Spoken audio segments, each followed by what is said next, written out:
अस्सलामुअलैकुम दोस्तों, England cricket team को इंग्लैंड में धूल चटाने के लिए पाकिस्तान टीम हो चुकी है तैयार। तो आइए आप लोगों को इस वीडियो में बताते कि पाकिस्तान टीम जो कि इस वक्त इंग्लैंड में मौजूद है, तो पाकिस्तान टीम की प्रैक्टिस किस तरह की जा रही है, तो आप लोगों को इस वीडियो में मुकम्मल तफसील के साथ बताते हैं। लेकिन उससे पहले अगर आपने अभी तक चैनल को सब्सक्राइब नहीं किया तो बराए मेहरबानी बिल्कुल फ्री में चैनल को सब्सक्राइब करके साथ लगी बेल आइकन जरूर इनेबल कर देनी है, ताकि आप लोगों को क्रिकेट से जुड़ी हर खबर सबसे पहले और वक्त पर मिलती रहेगी। चलिए दोस्तों, बगैर की आपका कीमती वक्त ज़ाया किए आपको बताते चले कि पाकिस्तान टीम के 20 खिलाड़ी जो कि 20 मेंबर स्क्वाड पाकिस्तान टीम का इस वक्त इंग्लैंड में प्रैक्टिस कर रहा है। तो पाकिस्तान टीम के तेज गेंदबाज नसीम शाह और शहनशाह अफरीदी के सामने पाकिस्तान टीम के बड़े बड़े बल्लेबाज भी नाकाम होते जा रहे हैं। तो दोस्तों, जब पाकिस्तान टीम के T20 के कप्तान बाबर आजम बैटिंग करने के लिए, तो पाकिस्तान टीम के ज़बरदस्त फास्ट बॉलर जो कि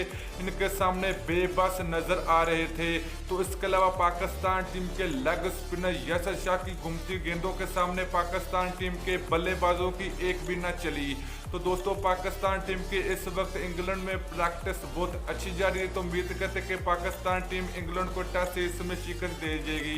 वीडियो अच्छी लगे तो लाइक कर दीजिए। अगली वीडियो तक के लिए इजाज़त दीजिए। अल्लाह हाफिज़।